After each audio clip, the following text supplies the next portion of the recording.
study of music is a strange thing. It's solitary and collaborative at once. We spend hours doing monastic work in a practice room or at a desk, chasing down a difficult passage or puzzling over a tricky idea. But that individual work almost invariably takes place to ultimately exchange ideas with others who dedicated their lives to the study of music and those who engage with it. And what a difference it makes to be surrounded by people who raise the bar by just being in the room. I feel the rigor every time I'm in the music department. And this place is unique for a few reasons. First, it's filled with people who have had to justify their choice to study music at one point or another. I haven't met a single student here who was forced to study music in college, for example.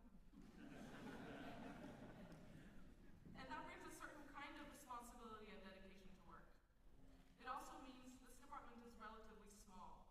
Despite being the fastest growing major on campus, which is incredible, it retains a close-knit community where every time you walk down the hall, you see at least one familiar face. And you know there are people who listen to you when you have something to say. That's not to be taken for granted in a university of this size and scale, and I'm grateful to be a part of it. Shortly before I started taking classes in the music department, I began working as an assistant at the front office in Morrison Hall, trying to answer questions and help anyone who came by.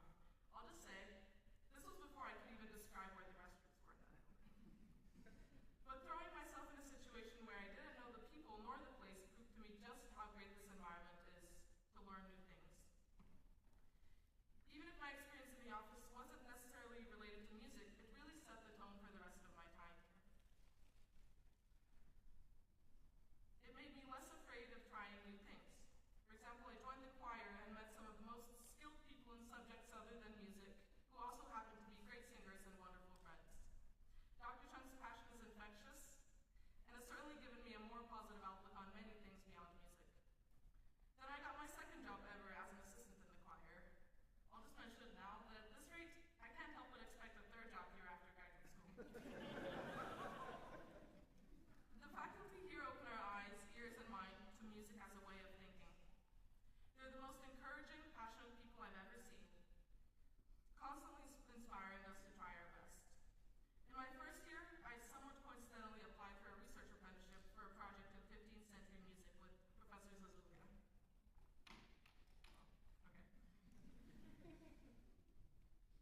Over the course of the next few years, Professor Zazoulia gave so generously of her time to an undergraduate who had not much but an interest in early music. She pushed my thinking in new directions, showing me how to ask better, more rigorous questions at things we know little about. It has easily been the most influential part of my time here, and that's exactly why I find the humanities to be meaningful. Pursuing the humanities is to believe that meaning matters. It's to study what people think is beautiful or ugly, worth remembering, or even worth fighting over. These are not abstract concepts. They show up in daily life and are at the core of so much disappointing news from around the world, which arguably matters more than music a lot of the time. The humanities gives us tools to think critically about how people interact and treat each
saving the last 20% to learn repair techniques. But there's a fuzzy line between making guitars and fixing them, especially when you're making a lot of mistakes, and I was.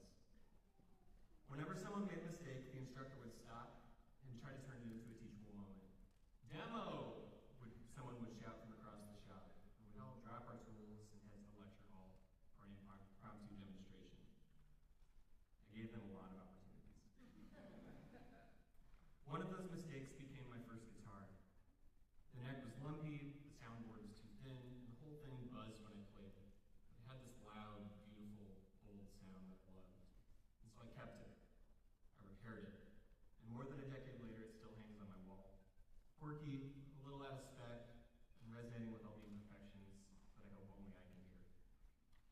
And in those moments, I learned not to be embarrassed, and even to take a little pride in the creative ways I found to mess up carpentry. Nothing is ever truly beyond repair, and there's always something to be learned from fixing. So, I started over, again. That's how guitar making goes, and that's how this path goes. Years later, I first stumbled into this music department as a transfer student. I started learning all those same lessons all over again.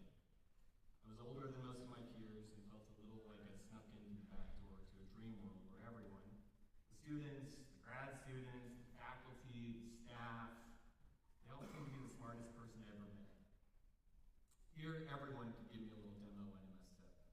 The teenager with perfect pitch correcting my chord spelling, the physics major editing my research paper, the grad students casually name-dropping obscure French theorists.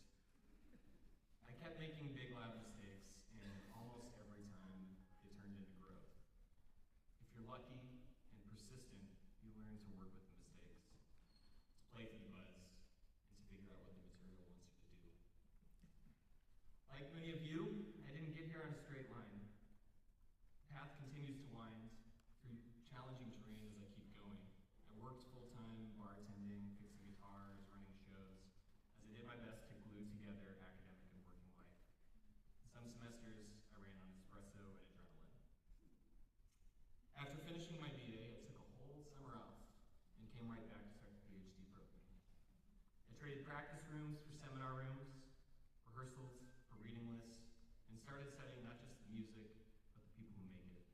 I spent a lot of time over there in 107A, the grad student office. It always seemed to smell like spilled coffee and existential dread.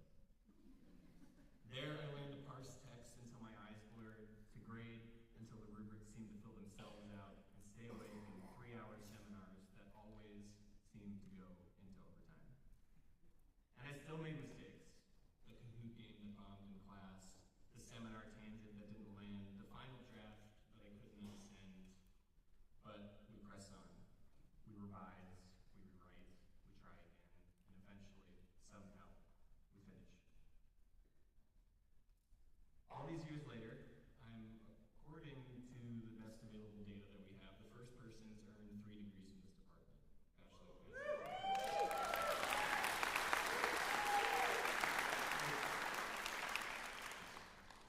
Which is either pretty cool or deeply unwell. Probably a little bit of both. I'm proud of that path because it taught me something essential, that building a life in music is a lot like building a guitar. It happens slowly while working, when you never seem to have enough money, time, or clamps. Where making and fixing, writing and rewriting, learning and teaching all seem to blend together. I was reminded of all this again during field work in Sao Paulo, Brazil, where I studied guitar making at a school called B&H. We meet under fluorescent lights in a basement shop, all building instruments at wildly different stages. One guy was on his 5th guitar, another had never held a chisel before. We'd share tips, trade scraps, sharpen tools together, and whenever someone made a mistake, glued the wrong brace in, cut too far, cracked the sidewall, the instructor would pause and say, "Hey, dá pra arrumar. We can fix it." That spirit of shared tools, shared learning, and patient repair all lead this program. It's what held me together when everything else felt like it was coming apart. And I spent 2 years there in Brazil, learning the language, fixing guitars, immersing myself in a culture I didn't know because I just once heard a song on the radio driving north on the PCH, and it stopped me in my tracks.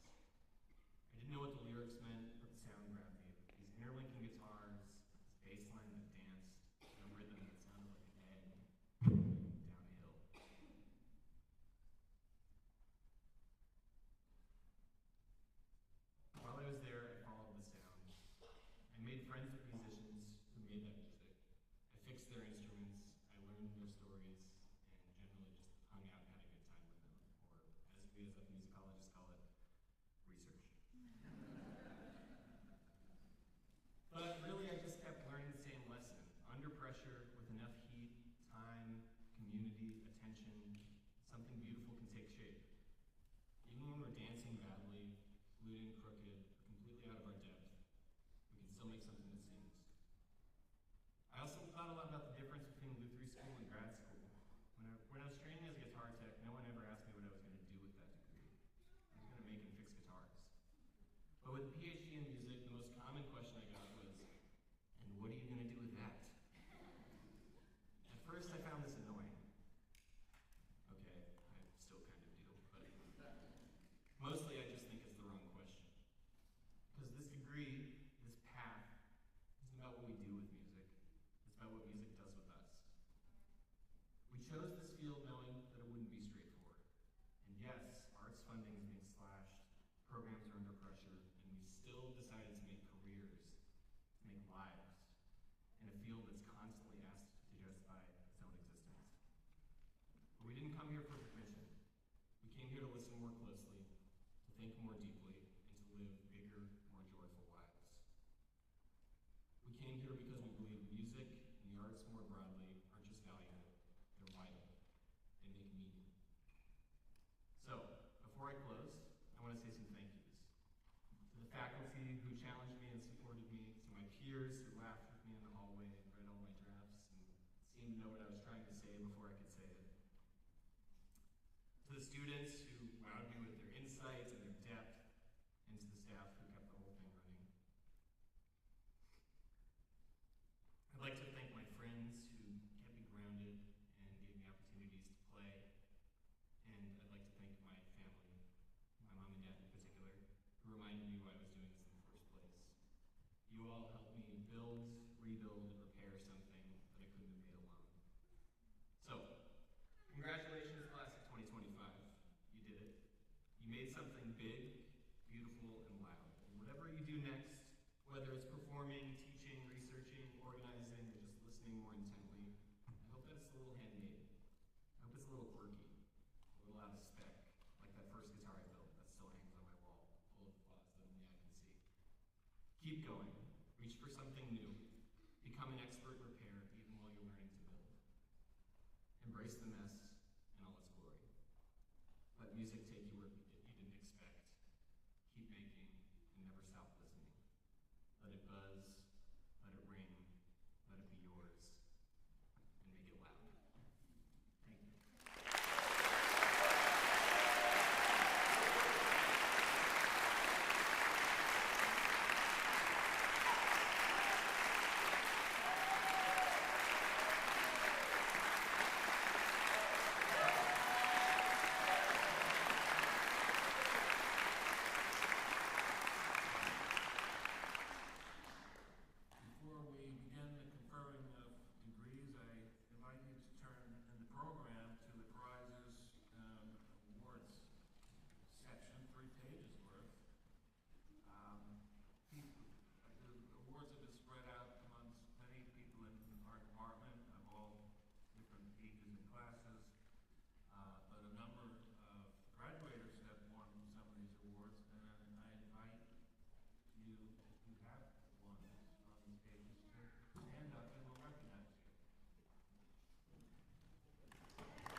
The path to earning a doctorate in music composition is tremendously difficult and fraught with all kinds of challenges equal to that of scaling the highest mountain, only in this case, it is the student who helps define what that walk is going to be like and how tall that mountain will be.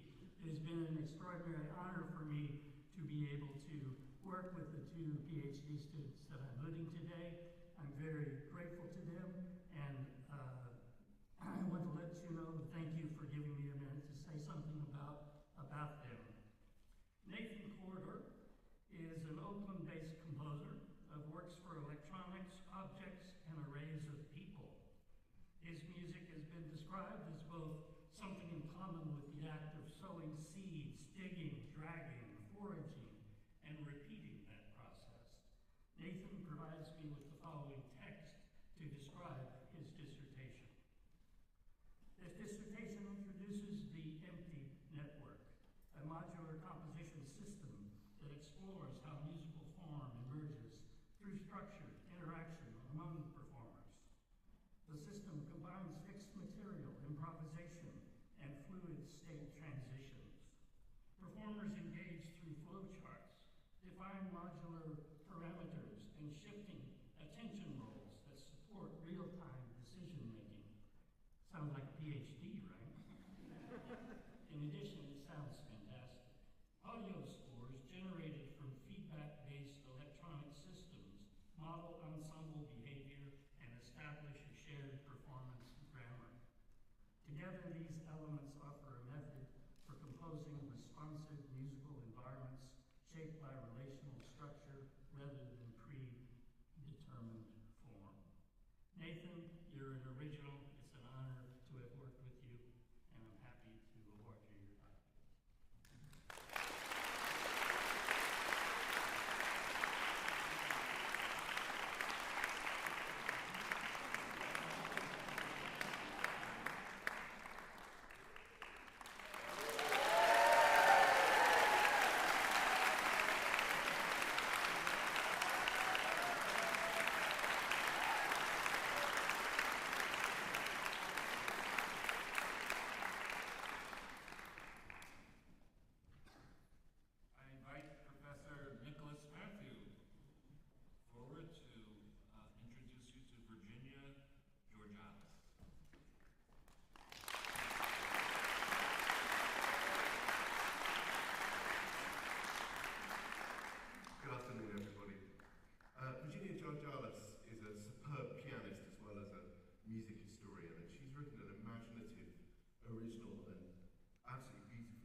help me congratulate Dr. Andrew Harlow.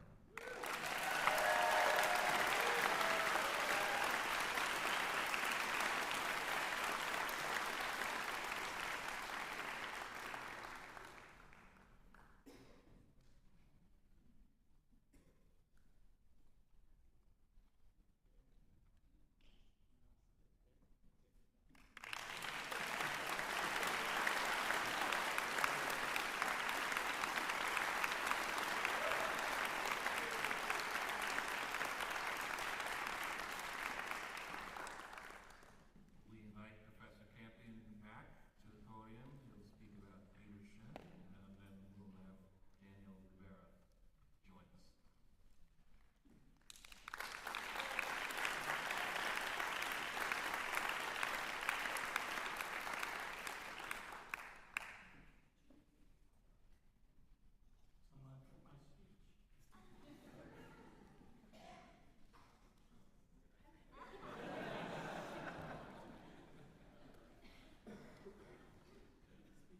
It's okay, I was ready to go without it. Another extraordinary musician and composer, Mr. Daniel Rivera, is Brazilian from Bahia. His compositional practice is focused on exploratory instrumental writing and improvised performances supported by emerging technologies and informed by investigations into identity and multiculturalism. He provides the following text to describe his dissertation. I'll read it slow enough that we can all comprehend. Entre Corpo is a 30-minute piece for amplified ensemble comprising two percussionists, trombone, electric guitar, and electronics. At the core of its compositional system are two prepared, electronically transduced, and horizontally mounted cellos, performed non-idiomatically by the two percussionists. A hybrid instrumentality functions as embodied manifestation of the work's central concerns: instrumental augmentation, corporal translation, musical gesture, and identity constructs. Through the deliberate alteration of Western classical instrumental affordances, systematically reconfiguring their tactile interfaces, canonized performance techniques, and timbral expectations, Daniel repositions these instruments as dynamic assemblies or assemblages, entities within complex networks of socio-cultural, material, and technological relations that resist fixed categorization. Within this liminal, sonic, and ontological space, the transformed instruments operate as contested sites of identity negotiation, directly engaging with Silvano Santiago's concept of entre lugar and Homi Bhabha's post-colonial articulation of the culture in between. Daniel states that his goal is to create a dialectical condition for continuous sonic and aesthetic regeneration, mirroring the lived phenomenological experience of subjects and embodied presences whose identities have been reconfigured through the persistent structures of coloniality. Good people, music has changed over the years. Daniel, incredible. Thank you. Lovely to be with you today.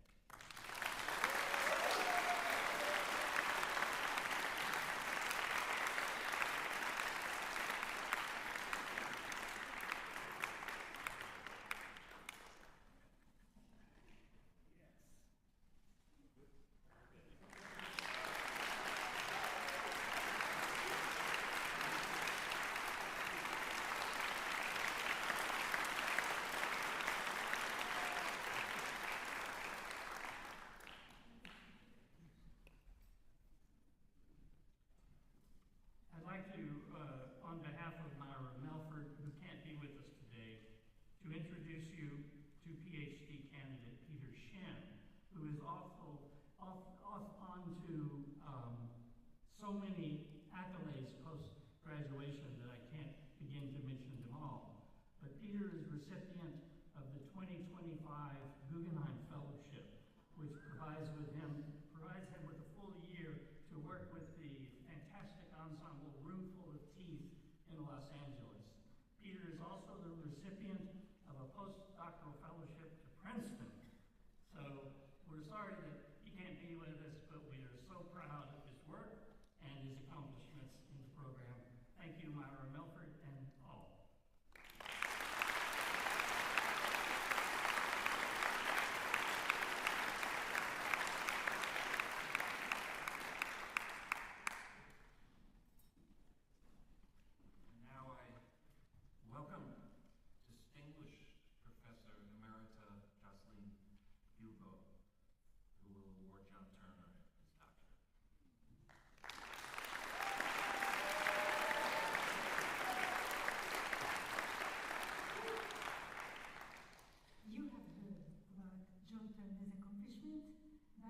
cultures of the Americas, exploring craft, technology, and sustainability in California, USA, and Sao Paulo, Brazil, is a most welcome contribution to scholarship and beyond. The questions that Joan Studies addresses concern the environmental impact of the material traditionally used in the craft of guitar making, the maker's aesthetic values, skills, and labor, the implications of new technologies on the instrument sonic qualities, notions of craftsmanship, and economies of guitar repair, and the search for alternative materials and methods in the implication this has for the future of sustainable guitar making. Joan's study does not only address the pressing issues that confront guitar making today, it also further expands, as it puts it, the usual conceptual boundaries of guitar making. That is, what building a guitar is traditionally thought to entail. By including in the studies the creators of guitar pedals and amplifiers, whose innovations have been transformative for several guitar cultures around the world over the past few decades. My warmest congratulations, John, for producing such an insightful academic and ecologically conscious contribution. It has been really my pleasure to work with you for several years, and my best wishes for a wonderful, fulfilling career and in all your endeavors.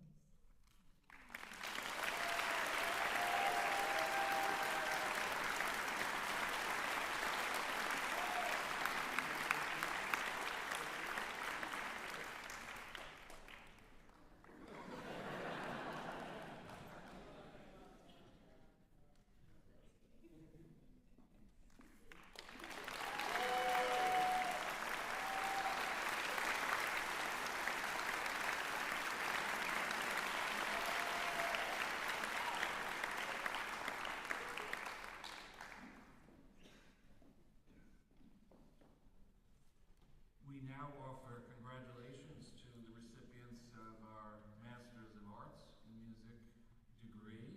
The Master's degree in Art Department is sort of a way station along the way to the PhD, a mark of approval, but it's also an important life event.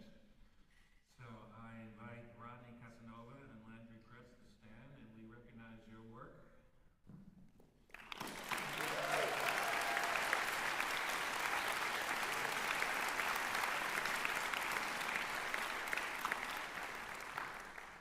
Now we turn to our splendid group of patient undergraduate students. I welcome our brilliant undergraduate advisor, Francesca Rivera, to the podium. And she will read the names. Are you going to be here by me? Okay. And each graduating senior will come up to receive what appears to be a diploma. It's actually a blank piece of paper, but the real diploma will come in the mail. And then each one of you can stand for a moment here at the front of the stage, and Grant will have a nice picture for you. So we begin. Do you go to the front? I go over there? Good afternoon, and thank you all for being here. I will be calling the names roughly alphabetical order by surname if you are starting to get ready, and a gentle reminder to keep the aisles and the front clear. But thank you to Grant, who will be taking nice pictures for everyone. And I want to say, as I finish off my first year in the department, back after 25 years of being a student myself, how amazing this graduating class is. They pioneered a fantastic new version of our major, a true 21st century version, and the breadth and depth of work represented on the stage is truly an honor to be part of it. So thank you all, and congratulations.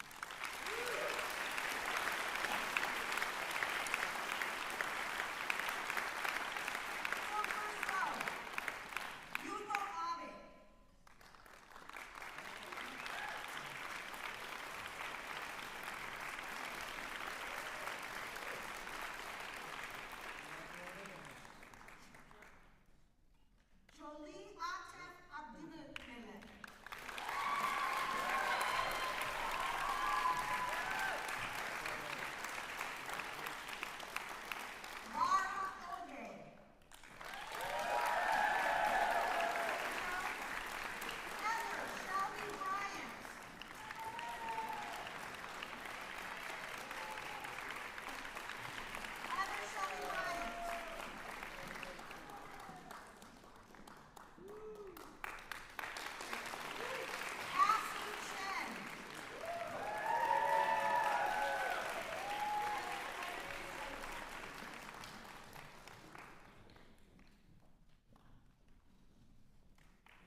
California, I hereby confer upon you the degree of Bachelor of Arts and all rights and privileges pertaining to that degree. If you're wearing a graduate cap or whatever it is that is, please move your tassels from right to left.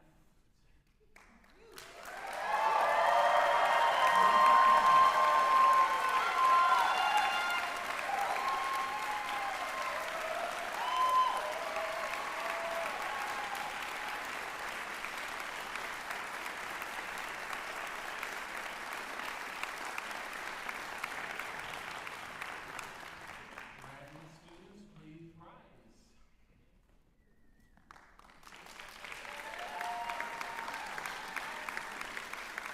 By virtue of the acknowledged audience made by the President and Chancellor of the University of California, I hereby confer upon you the degree of Master of Arts or Doctor of Philosophy and the rights and privileges pertaining to those degrees. You hereby join the centuries-long ranks of those women and men publicly accepted